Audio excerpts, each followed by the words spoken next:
ព្រះយេស៊ូវអើយខ្ញុំមករកទ្រង់ខ្ញុំវិលវិញហើយព្រះយេស៊ូវអើយខ្ញុំមករកទ្រង់អស់ពេលយូរលងខ្ញុំវិលមកក្នុងលោកីអស់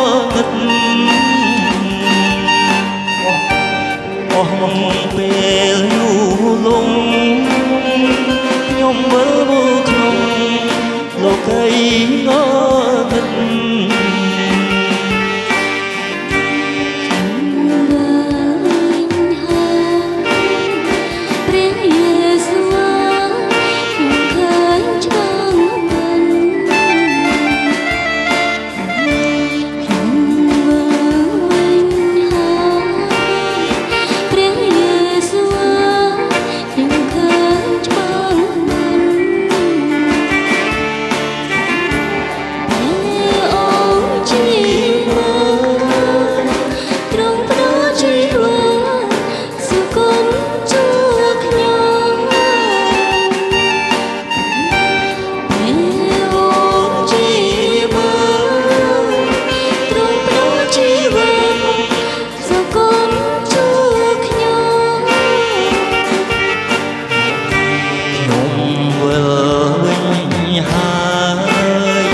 ព្រះយេស៊ូវអើ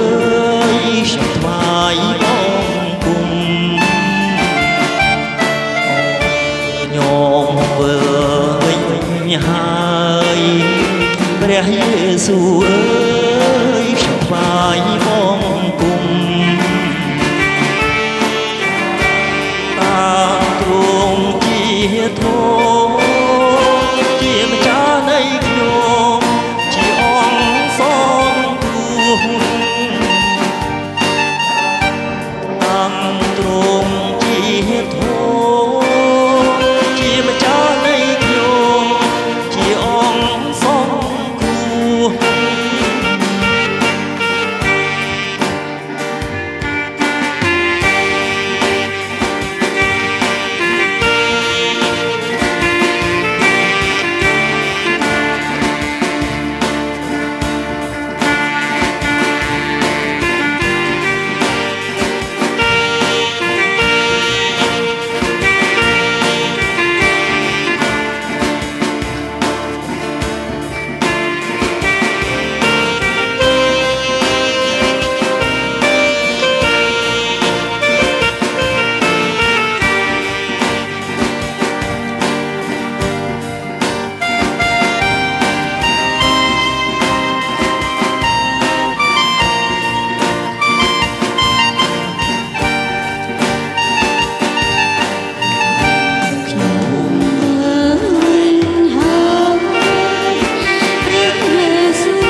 ជាម្ចាស់អើ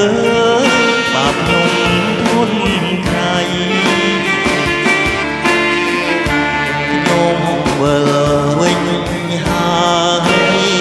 ព្រះជាម្ចាស់អើយបាបខ្ញុំធ្ងន់ក្រៃសូមទ្រង់អភ័យទុកហើយកែច្នៃឲ្យខ្ញុំសាធរ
មួយ